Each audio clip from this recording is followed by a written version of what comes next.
Well, this feels a bit odd, but we're just gonna go with it. Hello everyone. Today I'm gonna be doing a Ask Me Anything. I asked over on my stories, I put up a question box and said, ask me anything you want business related.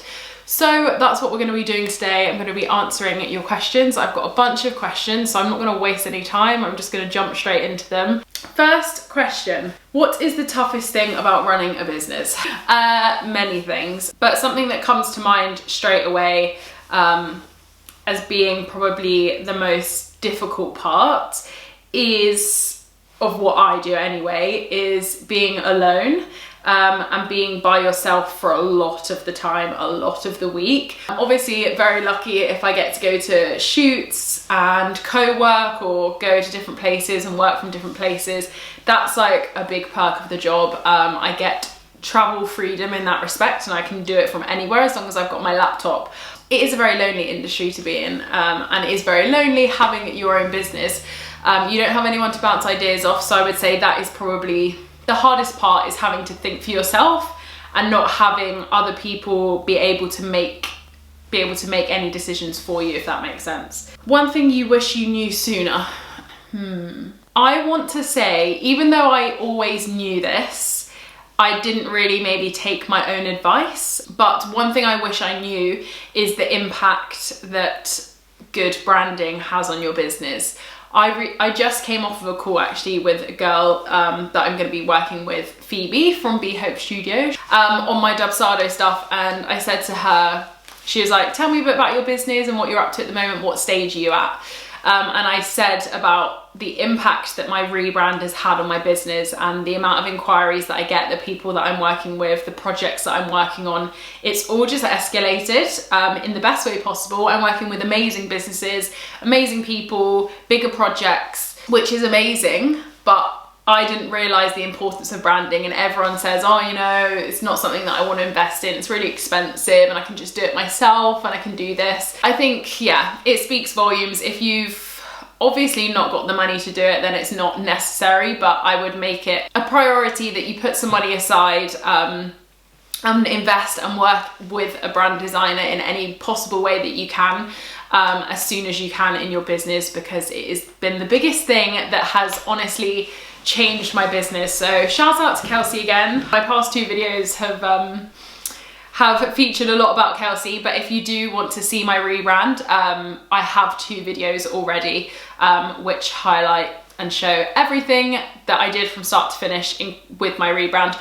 Obviously I'll keep it updated because it's not over yet. I still have stuff that I want to work on, but you can go and watch my past two videos if you want to learn more on that. My boyfriend said you look fit here. Thank you, Dom, that's kind. What's your best strength and weakness in business? I love this question because I don't feel like I think about my strengths and weaknesses that often. Obviously maybe my strengths more because I know what I'm good at, but definitely not my weaknesses. I would say my strengths are that I'm very design led. I have an eye for design and aesthetic, and it's something that I really want to dive deeper into and learn more about. I've actually recently enrolled on the I Love Creatives graphic design course, which is something that I'm super excited to start because I just want to be able to learn more about design, jump into the world of graphic design, help with obviously my social media services, and then anything else that I wanted to do in the future. I find a lot of my clients come to me because they really like my design style. And they like the work that I do, and they appreciate good design, not just for social media management or strategy. They like the fact that it incorporates both. So I'd say my strength is definitely that. And my weakness, I think, which isn't a good one at all, but it's obviously got me to where I am today, is that I find saying no very difficult. I always think about the what ifs, and I don't want to regret anything, and I don't want to regret saying no to stuff. Obviously, you know, with that in mind, there's been things that I've said no to that I absolutely don't regret, and it's the best decision I've ever made. And I feel like you kind of have that gut feeling. But for example, recently I've started working with the Stack World. If you guys have heard of them, you probably have. They're this incredible business in the UK for women in business, and it's ran by Sharmadine Reed. She's just amazing. Everything she does, she's an author, she's got many businesses, she's was the founder of War Nails, which is just crazy because I remember loving War Nails, you know, the concession that was in Topshop, Oxford Street. She founded that. Anyway, she DM'd me whilst I was lying on a sunbed in Mallorca and was like, I really love your design style. I would love to work with you for our upcoming conference to do all of our social media content. And I was like blown away. Imposter syndrome hit. I was like, absolutely not. There's no way I can do this. Like, and I was on holiday. So I was like, you know, really bad timing because I was away. I wasn't thinking about work. Once I got that message, it's all I could think about. And I didn't want to say no. And I just had a gut feeling like, you need to push yourself outside of your comfort zone, Phoebe, and go for this. It's not that I'm not capable. It's not that I'm not talented enough. It's not that I don't know anything about design or, you know, social media. It's not that I can't do it. I absolutely can. That's literally what I love doing. But because, you know, it was a brand that I totally admired. I love their design style. I've heard about them so much before. I've heard about Sharmadean so much. And I just got imposter syndrome straight away and I was like, oh my gosh, like it's crazy that someone wants to work with me. Someone of this caliber and, you know, this business wants to work with me. But anyway, it's honestly been my favorite project of the year. It's been absolutely incredible. It's so much fun. I'm learning so much from them and they're such a lovely team that I'm so glad that I did it. In that instance, I could have turned around and instantly said, nah, no way, I'm not doing that. I'm on holiday, I'm not thinking about it. No, I don't want to do that. But I didn't. I was like, I got this gut feeling and I was like, no, I have to say yes to this. And I think it put me in a position where I got back where I was crazy busy. Like I had to not only onboard like these people, but also work with them to big deadlines because this conference is coming up very soon. So I had a lot of design work just for them to do, let alone all of my clients. So when I came back, I was hectic, like working from 7 a.m. until 7 p.m. at night, if not later nights. And it puts me in a position sometimes where I am overworked and I do have busier weeks. And some people, like me, you know, I'm a huge advocate for work-life balance and I will always preach that.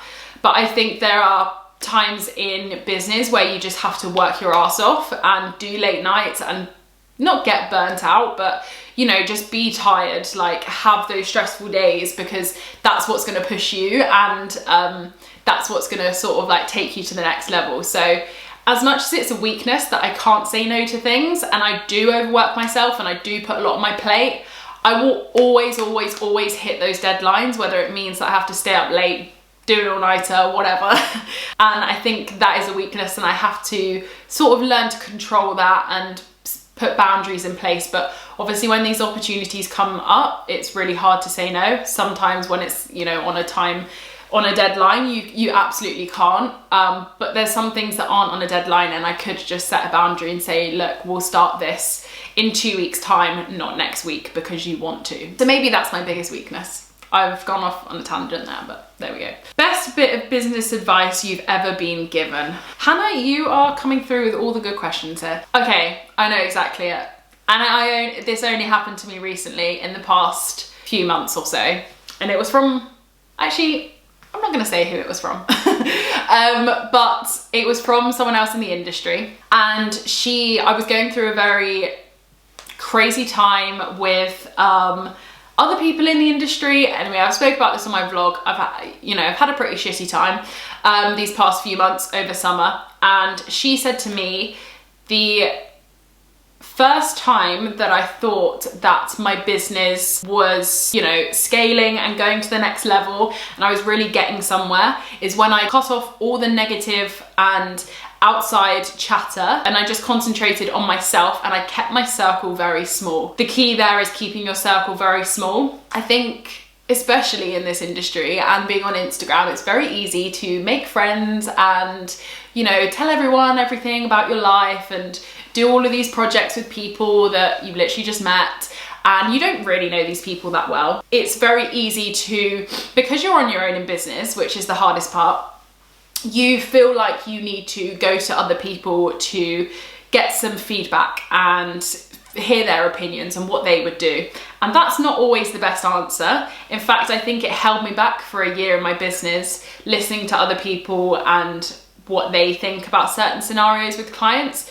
Whereas when I turn myself away from all of that negative talk and just chatter basically, I really focused on myself. I focused on exactly who I want to be as a person, who I want to be as a business, how I want to represent myself.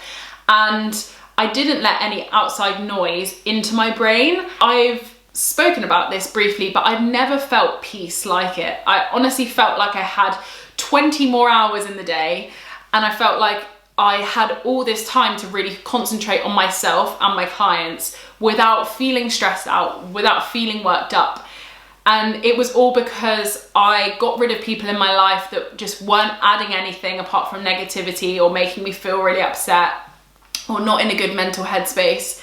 And it's the first time in business where I've hit over a certain benchmark. I always remember this one person saying, I don't know how anyone ever hits that benchmark in business. It's never going to happen. It's not possible in our industry. We're just not going to do it. And I genuinely had that in my head. Like, yeah, maybe in our industry, it's just not possible, you know, with the type of clients we work with. And as soon as I cut that noise from my life, I started hitting those months consistently and haven't stopped since. And it's honestly just been amazing for me to like cut the negativity out of my life, cut all of the, not necessarily negativity, a lot of it wasn't negative, only small parts, but it really clouded my judgment with every decision that I made in my business. And ever since, I've just been concentrating on myself and like one other really good person. I'm sure you can probably guess who that person is. Yeah, my business has just reaped the rewards. So I'd say the best business advice I've been given is to keep your circle small. You don't have to tell everyone everything. You don't have to have people on your side. Just concentrate on you and keep it very small. And yeah, that's been the best advice I've been given very recently as well. What keeps you motivated? I think a lot of things keep me motivated, but obviously outside of like family and my life and the life that I have and the things I get to buy myself and buy like loved ones and things like that obviously motivates me. Money motivates me at the end of the day, to be able to have, you know, freedom to travel, to buy nice things, to go to all these different places and etc, etc. But essentially, I think I really struggled when I was in a job with a boss. Like, I was working under someone. I really struggled with it.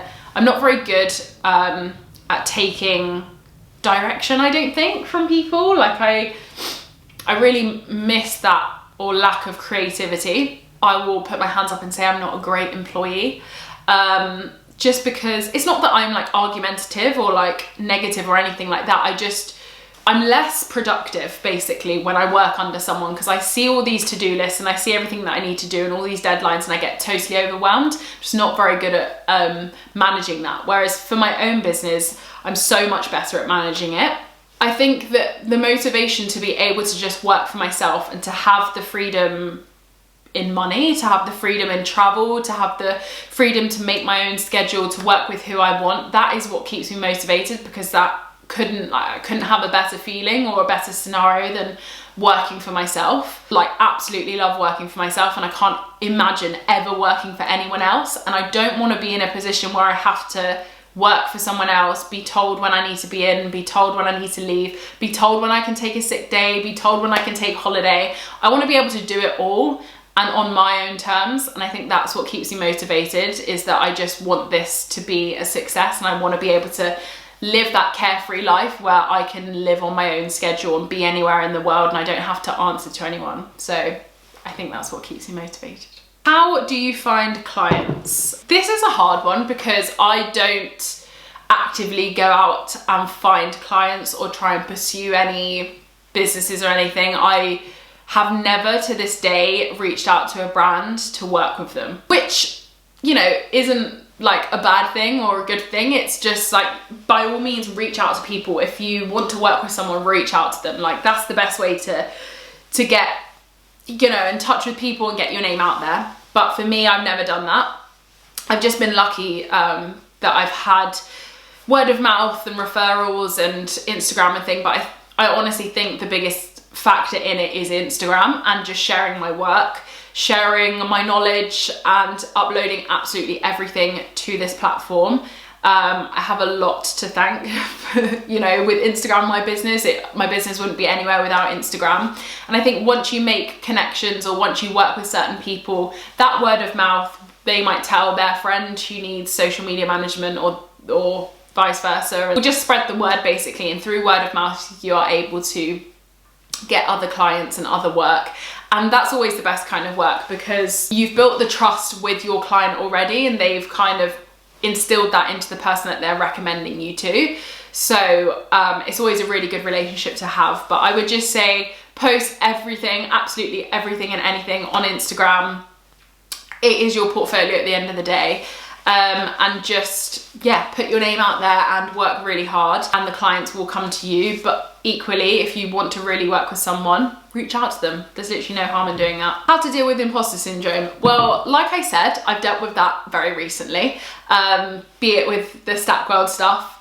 Obviously, you know, I'm very much capable and experienced in what I'm doing, and yeah, more than capable to be doing the work, but imposter syndrome creeps in. Like it's a next step in my business. It's working with a really like cool brand that I admire, and that imposter syndrome set in. But I just think you always have to come back to the fact that it's not because you can't do it, it's not because you're not qualified, it's not because you're not experienced enough, it's not because you don't have the knowledge to do it. You absolutely do. It's just because it's that next step in business, it's that level up. It's the part where people say you have to step outside of your comfort zone to be able to grow. That is the part, that is imposter syndrome. That is what you're feeling in that moment, is you are stepping outside of your comfort zone to push yourself to the next level. So don't see it as a negative, it's an absolute positive. It's a complete natural thing to feel, like totally normal, but just realize that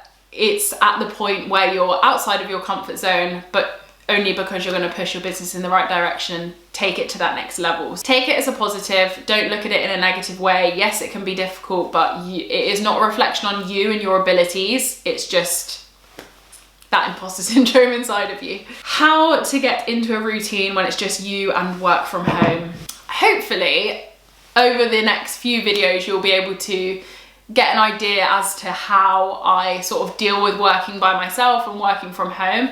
But routine really is the key here, I think, with working from home. It's very hard to be alone. It's very hard to go from your bedroom to the kitchen to get your breakfast, to an office, or even just the kitchen dining room table, wherever you work. And be in the same vicinity. You're not going out, you're not going to an office, you're not going somewhere. It can be very hard to then separate and have that work-life balance. But I think routine is really good. So I will get up at a certain time, I will take the dog out for a walk straight away, I will come back and I'll enjoy my breakfast, and then I'll start work for the day. Then I will take a break at lunch for some lunch. I will work all of the afternoon and then have a very long, lovely, leisurely break in the evening from 5 until 10 whenever I go to bed. But throughout that time, I'll always make time for breaks and things like that. And I will pop to the shop to do a food shop, or I'll pop out and go and get my nails done, or, you know, I'll just have a set routine. And having that routine when you work from home just makes it a little bit easier. Don't be hard on yourself. Don't sit down at your desk at 9 and say I'm not getting out of my seat till 5. Allow yourself breaks. That's what I have to do. I have to have breaks. I like to work short periods of time and switch tasks and, you know, have breaks in between. Otherwise I just get bored and I don't work to the best of my abilities. So yeah, I would just say make sure you find a routine that works for you. Find what your energy works best with. Find what makes you happy, what makes you work better, what makes you more productive.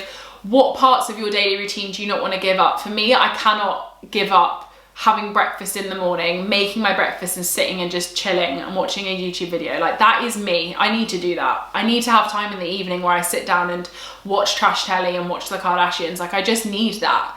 So don't compromise on that. Just make sure that you have a routine that suits you. I think, yeah, from then you'll just be more productive and feel a bit better about working from home by yourself. Next question, if you had to start all over again, what would you do differently? I love this question because I just don't feel like it's something that you think about ever. Obviously, I feel like there's the cliche stuff and like things that I've wasted money on in business that just didn't work out for me, but equally I think those mistakes were lessons, so it's not something that maybe I'd change. From the start, just to really go for it. And that might sound really ridiculous and like a rubbish answer, but I think especially at the start, when you're not speaking to anyone, you feel like an idiot. Like you just do. Like you feel like the only people that are watching this are my friends and my mum and dad, when really they're probably not. You know, like there's probably other people that are looking at your stuff, and you just feel like a bit of a idiot, basically, like talking to the camera and talking to no one, but all you've got is like a few hundred followers. But like, who cares? Like literally, who cares? And I feel like the only thing that I would do differently is to just show up quicker, like show up straight away, because I don't feel like I showed my face or spoke to the camera or anything for a good few years into my business, because I just didn't feel like I was worthy of it. I didn't feel like I was worth it, so I just didn't do it. But as soon as I did it, that's when people started to connect with me, and that's when it really started to grow. So why didn't I do it sooner? All for the sake of what? Your friend at school or your friend at uni being like, oh, did you see Phoebe talk about that the other day? Like, who gives a shit? I don't even speak to the people that I went to uni with anymore. Like, who honestly cares? I don't. You don't. In years to come, you literally don't. And I think that happens with age, obviously, and experience, that you just don't care. But I don't care. And I always think back to business at the start, and also when I used to do YouTube back in the day at school. It was like the worst thing when people found my YouTube channel. I got bullied for it, and then I just never did it again. Idiot. Why did I do that? But I think you just learn that, and it's just something that you learn with age and learn over time. But if I could do something different, it'd just be show up. Like, show up straight away, show your face, talk to the camera. Don't be afraid of what people think, and just be your authentic self, because that's when your business is gonna flourish, I guess. I don't really like that word, but you know what I mean. Is it difficult to work with clients from other countries? I wanted to highlight this one because no, I think I have 2 clients that are based in the UK, and the rest of my clients are all around the world. I've got people in America, Canada, Bermuda, everywhere, literally everywhere. I have people in Switzerland, France. I work with so many different people internationally, and I think that's the beauty of being digital, is that you can work with people internationally. Don't find it difficult at all to work with them. I actually find it quite nice, because for my whole morning until the afternoon, especially with people in America and Canada, they don't wake up. They're not awake. It's the middle of the night for them. So I can get on with work, and by the time they've woken up, they can like sort all of the work then, and then I can make any tweaks, or I'm just logging off, so I don't have to deal with that till the next day. So it's not like you're constantly answering to people and changing things throughout the day. It actually allows me to have the time to do their work. So actually I really like it. And money-wise, I use a website called wise.com, used to be TransferWise, but it essentially lets anyone from any country with any currency pay you in English pounds without having all of the fees. They can send you exactly the right amount. So yeah, that's what I use for international clients. I will leave the link to that down below, because I could not run my business without it. I'm always on that website. Next question, any advice on taking action and starting your business, not just get stuck thinking about it? My only advice would just be, just do it. Like, just go for it. Similar to what I was saying earlier, there is literally no harm in setting it up and going for it. You're only gonna delay yourself, and then someone might come in and think of something similar and already get there first, and then you will have a regret. But yeah, I just think go for it. Like, what have you got to lose? It might not be perfect. No one's business is perfect at the start. Everyone has to start somewhere. So just go for it, and you can like make mistakes, learn different lessons, level up, get your branding done, everything like on the line. Like, it doesn't all have to be perfect at the start. So I just say go for it. How do you usually set up your work week? Do you time block or do certain tasks on certain days? I've honestly done both ways of working. Right now, I say right now because it might change, but actually the way that I love to work is time blocking. Like, I just find that super helpful for me and to stick to a deadline. If I block out everything in Google Calendar, which I can do a video on if you want to see, but I do time block everything in Google Calendar, I can see everything for my week and know exactly what I need to get done. Also within Notion as well. I used to have like set days for certain clients, but I just don't think that works well, especially when things are changing. Sometimes a client might not get back to you in time to work on their content, and then you're just hanging around all day waiting for them. Apologies if the lighting or angle has changed slightly. I just had to put in a new SD card because I ran out of time because I was babbling too much. The best way that I work is on a Sunday night. I will write down absolutely everything in a really long to-do list of everything that I need to get done that week. Small tasks, big tasks, everything in between. And then on Monday morning, I will take that list and I'll go into Notion and I'll plot everything out in my days, just so I know roughly who I'm working on each day, what I need to get done by, any deadlines. And then I will go in the morning of each day and time block everything into Google Calendar so that I can see it. That is the best way that I work. I love time blocking. I don't like working on particular clients on each day because, like I say, you can be waiting around and things can change. Obviously I have set days for meetings with clients, but it doesn't mean that I'm just working on them all day. I will work on other stuff as well. That is all of the questions that were answered over on Instagram. I have been babbling for a very long time, so I'm sorry if this video turns out to be very long.